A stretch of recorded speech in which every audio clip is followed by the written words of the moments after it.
বাংলা সাহিত্যের কিছু রোমাঞ্চকর গল্প, যেগুলি নিয়ে আমাদের উপস্থাপনা।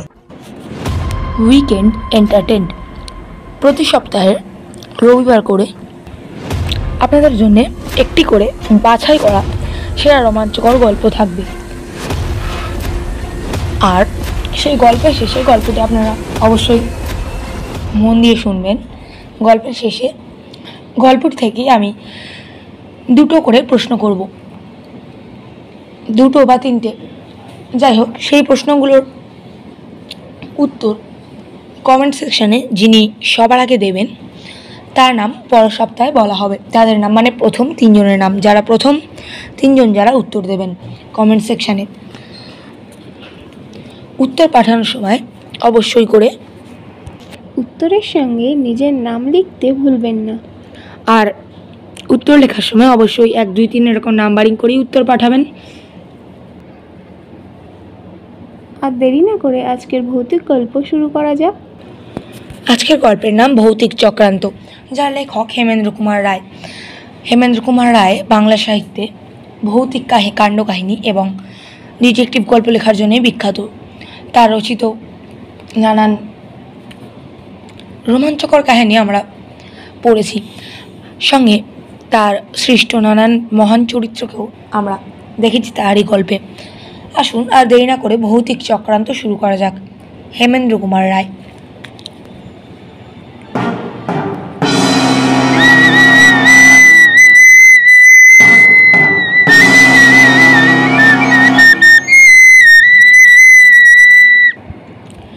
শিল্পী প্রমোদ রায়ের নাম অনেকের কাছেই সুপরিচিত।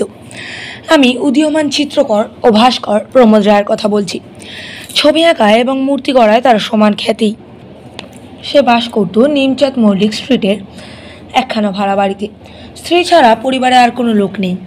বাড়িখানা ছোট হলেও তার কোনো অসুবিধে হতো না। নিচের তলায় তার কারুকক্ষ বা স্টুডিও। তার দিনগুলি কেটে যাচ্ছিল দিব্যিনীর ভাবনায়। কিন্তু হঠাৎ হলো এক মুশকিল। বিনা মেঘে বজ্রপাতের মতো এক নোটিশ এসে হাজির। এ বাড়ি ছেড়ে তাকে উঠে যেতে হবে। কলকাতায় তখন ভাড়া বাড়ির একান্ত অভাব। পাড়ায় পাড়ায় উদ্বাস্তুদের ভিড়। মোটা টাকা সেলামি এবং দ্বিগুণ চতুর্গুণ ভাড়া দিতে চাইলেও খালি বাড়ি পাওয়া ভার হয়ে উঠেছিল। অধিকাংশ বাড়িওয়ালাই পুরনো ভাড়াটিয়া উঠে গেলে খুশি হয়, নতুন ভাড়াটিয়া বসিয়ে বেশি লাভ করবার লোভে। প্রমোদ বাড়িওয়ালার দাবি সহজে মানতে রাজি হলো না। বাড়িওয়ালা নালিশ করলো, মামলা হলো এবং মামলায় হেরে গেল প্রমোদই। বাড়ি ছাড়বার জন্য সে সময় পেল মাত্র 1 মাস। এদিকে ইতিমধ্যেই ঘটতে লাগলো অদ্ভুত সব কাণ্ড। প্রমোদের ঠিক পাশের বাড়িতে থাকতো নরহরি দাস, মফস্বলের লোক, কলকাতায় বাস করতো ব্যবসা সূত্রে। মাঝখানে একটা পাঁচিল টপকালে তাদের বাড়ির ছাদ থেকে অনায়াসে প্রমোদের বাড়ির ছাদের ওপর পড়া যেত। নরহরির চেহারাখানা ছিল আদর্শ গদিওয়ালার মতো। মোটা সোঁটা, বেটে খাটো কালো দেহ, চাঁদের মতো গোলাকার মুখমণ্ডল, সাজগোজ তথৈবচ। সে পরম বৈষ্ণব, মাথায় চৈতন্য চুটকি, কপালে ও নাসিকায় তিলক মাটির চিহ্ন এবং কণ্ঠদেশে 3 সার তুলসীর মালা। অথচ তার অত্যন্ত দহরম মহরম ছিল মহাশক্তি ভৈরব ভট্টাচার্যের সঙ্গে।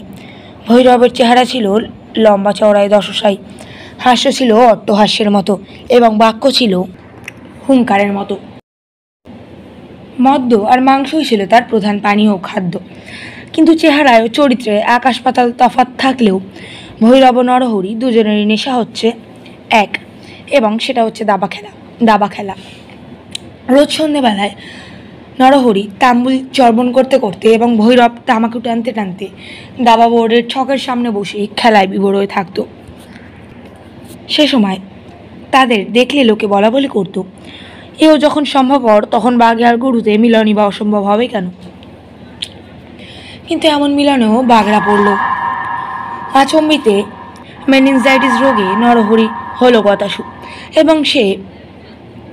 এবং সে বাড়ি ছেড়ে দিয়ে দেশে চলে গেল তার পরিবারবর্গ।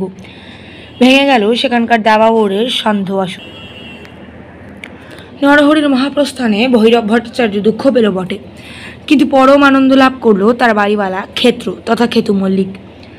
নরহরি ভাড়া দিত মাসিক 50 টাকা। খেতু মল্লিক এখন জো পেয়ে দাবি করে বসলো এককালীন 1000 টাকা সেলামি এবং মাসিক 150 টাকা ভাড়া। দিনকাল যা পড়েছে তার দাবি নিশ্চয়ই অপূর্ণ থাকতো না। এমনকি হবু ভাড়াটিয়ারাও আনাগোনা শুরু করে দিল। কিন্তু সহসা সংঘটিত হলো এক রোমাঞ্চকর ও অভূতপূর্ব ঘটনা। এক পূর্ণিমা রাত্রে পথ দিয়ে চলতে চলতে নরহরিদের পরিত্যক্ত তালাবন্ধ খালি বাড়ির বারান্দার দিকে তাকিয়ে বদন চাটুর্যে দেখল এক বিশদ দৃশ্য। বারান্দার এক পাশে চুপ করে দাঁড়িয়ে আছে মুখের সর্বাঙ্গ সাদা কাপড়ে ঢাকা এক সন্দেহজনক মূর্তি। বদন চেঁচিয়ে বললে, কে কে ওখানে? কোনো সাড়া নেই। বদনের সঙ্গে ছিল টর্চ। সে টপ টপ করে টর্চের চাবি টিপে আলো জেলে যা দেখল তা সম্ভবপর নয়, যুক্তিসঙ্গতও নয়। সে মূর্তি হচ্ছে নরহরি দাসের। তার পেটের পিলে চমকে গেল নিজের চোখের ভ্রম ভেবে বদন চাটুর্যে আরও ভালো করে দেখবার চেষ্টা করল। মোটেই তার চোখের ভ্রম নয়, মুখ অবিকল নরহরি দাসের। ভয় সাদা হয়ে গেল বদনের বদন। ঠক ঠক করে কাঁপতে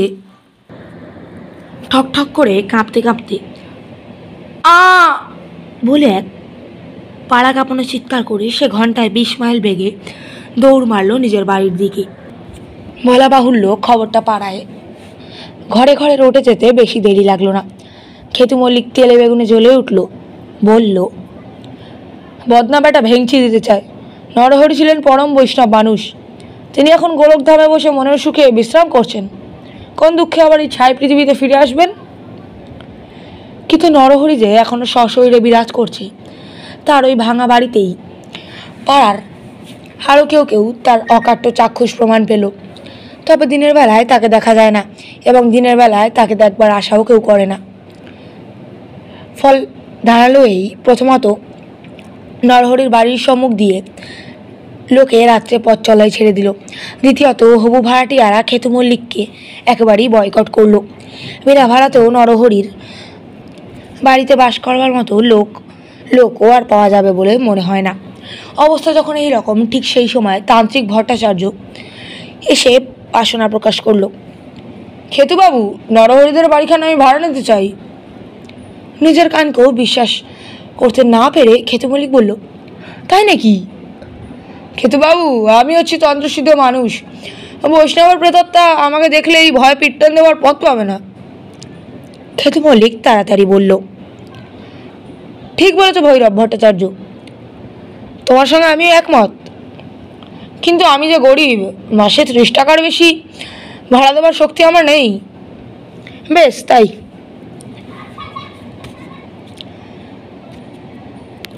নরহরির বাড়িতে এসে চাকিয়ে বসলো ভৈরব ভট্টাচার্য। সত্যই মনে হলো তার দৃঢ় বিশ্বাস ছিল বৈষ্ণবের প্রেতাত্মা কিছুতেই শাক্তের নিকটবর্তী হওয়ার সাহস প্রকাশ করতে পারবে না। প্রথম 2 রাত্রির মধ্যে নরহরির চৈতন্য চুটকি পর্যন্ত যখন দেখা গেল না, ভৈরব তখন পাড়ার বাড়িতে গিয়ে তন্ত্রের অপূর্ব মহিমা সম্বন্ধে জোর গলায় বক্তৃতা দিয়ে বেড়াতে লাগলো।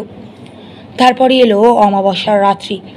দোতলার একটি ঘরে পূজার উপকরণ নিয়ে আসনাশীল হলো ভৈরব ভট্টাচার্য। নরহরির ভয়ে পথ নির্জন, কোথাও টু শব্দটি পর্যন্ত শোনা গেল না। বাইরে ঘুটঘুটে অন্ধকার রাত। ঘরের ভিতরে জ্বলছে একটা হ্যারিকেন লণ্ঠনের টিমটিমে আলো। ভৈরবে এক মনে 2 চক্ষু বুজে জপ করছিল। আচমকা একটা বিকৃত আনুশাসিক কণ্ঠস্বর শোনা গেল, ভৈরব, একশাল দামা খেলবে ভায়া? ভয়ঙ্কর চমকে গিয়ে ভৈরব চোখ খুলে দেখে ঘরের দরজার কাছে পা থেকে গলা পর্যন্ত ধবধবে সাদা কাপড় মুড়িয়ে দিয়ে দাঁড়িয়ে আছে স্বয়ং নরহরি ছাড়া আর কেউ নয়। ভৈরবই সবচেয়ে বেশি চিন্ত নরহরিকে। তার চোখের ভ্রম হওয়ার জোগাড় নেই। তারপর আর কিচ্ছু নয়, বিরাট এক আর্তনাদ এবং ভৈরবের ভূমিতলে পতন ও মূর্ছা।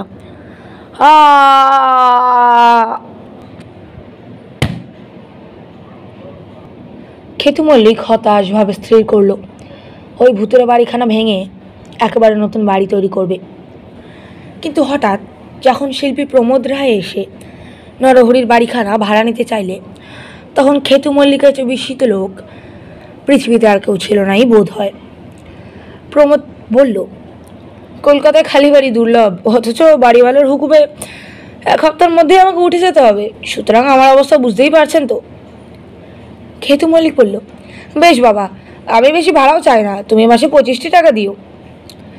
তাহলেই এই 25 টাকা দিয়ে অগ্রিম নিয়ে 3 বছরের করারে আমাকে চুক্তিপত্র লিখে দিন। আচ্ছা। পাশের বাড়িতে উঠে যাওয়ার জন্য প্রমোদ নিজের স্টুডিওর ছবি ও প্রতিমূর্তিগুলোকে স্থানান্তরিত করার ব্যবস্থা করছে। এমন সময় তার স্ত্রী নমিতা এসে ভয় ভয় বলল, ওগো, নরহরিবাবুর বাড়িতে গিয়ে আমি থাকতে পারবো না। কেন? কেন তা কি তুমি জানো না? প্রমোদ হাসি মুখে নমিতার হাত ধরে ঘরের এক কোণে গিয়ে দাঁড়ালো। তারপর একখানা সাদা চাদর একধারে সরিয়ে নিতেই দেখা গেল একটা খড়ের কাঠামোর ওপর বসানো রয়েছে নরহরির রং করা মাটি দিয়ে গড়া মুখমণ্ডল। নমিতা হতভম্ব। প্রমোদ বলল, আমি হচ্ছি ভাস্কর, নরহরির মুখ আমি অনায়াসেই গড়তে পেরেছি। পাঁচিল টপকে পাশের বাড়িতে যাওয়াও আমার পক্ষে কঠিন হয়নি। আমাকে সাহায্য করেছে আবছা অন্ধকার রাত, মানুষের স্বাভাবিক ভয় আর কুসংস্কার।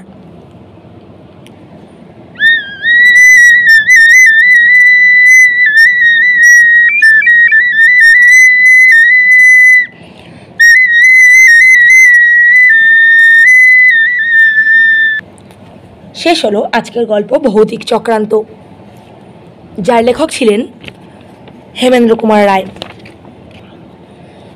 গল্পের সূত্রধার আমি দেবদীপ, আর নমিতার চরিত্রে মৌ, বাকি পুরুষ চরিত্রে আমি দেবদীপ। সঙ্গে ভিডিও রেকর্ডিংয়ে মৌ, এডিটিংয়ে দেবদীপ, গল্পকথায় দেবদীপ চ্যানেলের একটি সমবেত প্রেজেন্টেশন। তাহলে আসুন আর দেরি না করে আজকের 3টে প্রশ্ন করে নেওয়া যাক। সবার আগে যে 3জন আমাদের কমেন্ট সেকশানে উত্তর পাঠাবেন তাদের নাম আমরা পরের সপ্তাহে বলবো। তাহলে ঝটপট 3টে প্রশ্ন মৌয়ের কাছে আপনারা শুনে নিন, আর উত্তর পাঠানোর সময় কেউ নিজের নাম লিখতে ভুলবেন না। আসুন প্রশ্নগুলি শোনা যাক।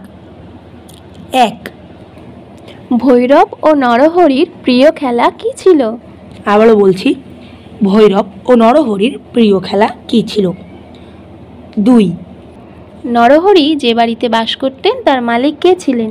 আবারও বলছি, নরহরি যে বাড়িতে বাস করত তার মালিক কে ছিল? নামটা আপনাদের বলতে হবে। 3, প্রমোদ রায়ের স্ত্রীর নাম কী ছিল? শেষ প্রশ্ন, আবারও বলছি, প্রমোদ রায়ের স্ত্রীর নাম কী ছিল? শেষ হলো আজকের প্রেজেন্টেশন উইকেন্ড এন্টারটেইনমেন্ট।